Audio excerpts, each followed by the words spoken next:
उत्तर प्रदेश के एक छोटे से गांव में एक पुराना और भव्य महल खड़ा था। इस महल का नाम शांतिनिवास था, लेकिन इस नाम के विपरीत इसके भीतर का माहौल हमेशा रहस्यमय और डरावना रहता था। गांव के बुजुर्गों का कहना था कि इस महल में भूत प्रेत का वास है और जो भी वहां गया वह कभी वापस नहीं आया। महल के इतिहास के बारे में कहा जाता है कि यह कई शताब्दियों पुराना था और यहाँ कभी एक शक्तिशाली राजा का शासन था। राजा विक्रमादित्य अपने समय में बहुत क्रूर और कठोर शासक के रूप में जाना जाता था। उन्होंने कई युद्ध लड़े और अपने दुश्मनों को बेरहमी से मारा। कहते हैं कि उनकी आत्मा अब भी इस महल में भटकती है, क्योंकि उन्होंने जीवन में अनगिनत पाप किए थे। गांव के युवा लोग इस कहानी को बस एक पुरानी कहानी मानते थे, लेकिन उनमें से एक रोहित हमेशा से सच्चाई जानने के लिए उत्सुक था। रोहित एक साहसी युवक था और अंधविश्वास पर विश्वास नहीं करता था। उसने तय किया कि वह महल के भीतर जाकर वहां की सच्चाई का पता लगाएगा।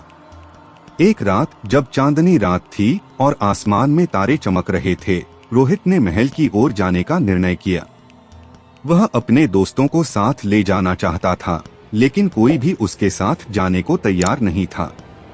इसलिए रोहित अकेले ही महल की ओर बढ़ा। महल के पास पहुंचते ही उसे एक अजीब सी ठंडक महसूस हुई। हवा में सनसनाहट और पेड़ों की शाखाओं की सरसराहट ने माहौल को और भी डरावना बना दिया था। लेकिन रोहित ने अपनी हिम्मत जुटाई और महल के मुख्य दरवाजे की ओर बढ़ा। दरवाजा बहुत पुराना और जंग लगा हुआ था। जैसे ही उसने दरवाजे को धक्का दिया, वह चरमराता हुआ खुल गया।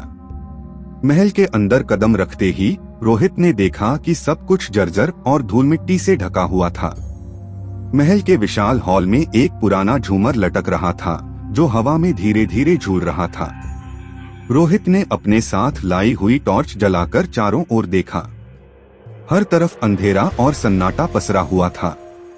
जैसे ही वह महल के अंदर और गहराई में गया, उसे एक कमरा दिखाई दिया जिसका दरवाजा आधा खुला हुआ था।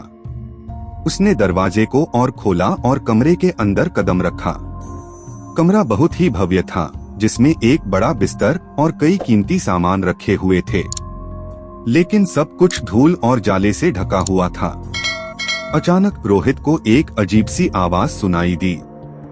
उसने मुड़कर देखा तो एक धुंधली आकृति दरवाजे के पास खड़ी थी। वह आकृति धीरे धीरे उसकी ओर बढ़ने लगी। रोहित के दिल की धड़कन तेज हो गई। उसने साहस जुटाकर पूछा, कौन हो तुम? आकृति ने अपनी भयानक आवाज में कहा, मैं राजा विक्रमादित्य हूँ। तुमने यहाँ आकर मेरी शांति भंग की है।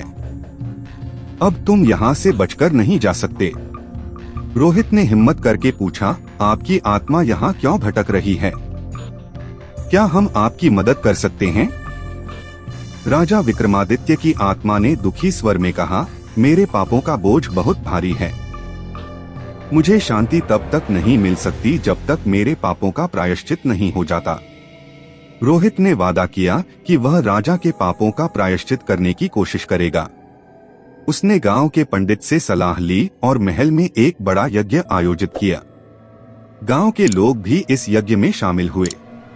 पंडित ने राजा विक्रमादित्य की आत्मा की शांति के लिए मंत्रोच्चार और पूजा की। यज्ञ के समाप्त होते ही महल के अंदर एक तेज रोशनी फैल गई और रोहित को महसूस हुआ कि वहां की नकारात्मक ऊर्जा धीरे धीरे समाप्त हो रही है। राजा विक्रमादित्य की आत्मा ने रोहित को धन्यवाद दिया और कहा, तुमने मुझे शांति दिलाई है। अब मैं स्वर्ग जा रहा हूँ। उस दिन के बाद से महल में कभी भी कोई अजीब घटना नहीं घटी। गांव के लोग अब महल में बेखौफ जाते थे और इसे एक पवित्र स्थल मानते थे। रोहित की बहादुरी और साहस ने गांव को अंधविश्वास से मुक्ति दिलाई और महल की भूतिया कहानियों का अंत किया। इस तरह भूतिया महल की कहानी का सुखद अंत हुआ और राजा विक्रमादित्य की आत्मा को अंततः शांति मिली। रोहित गांव का हीरो बन गया और उसकी बहादुरी की कहानी हमेशा याद रखी गई।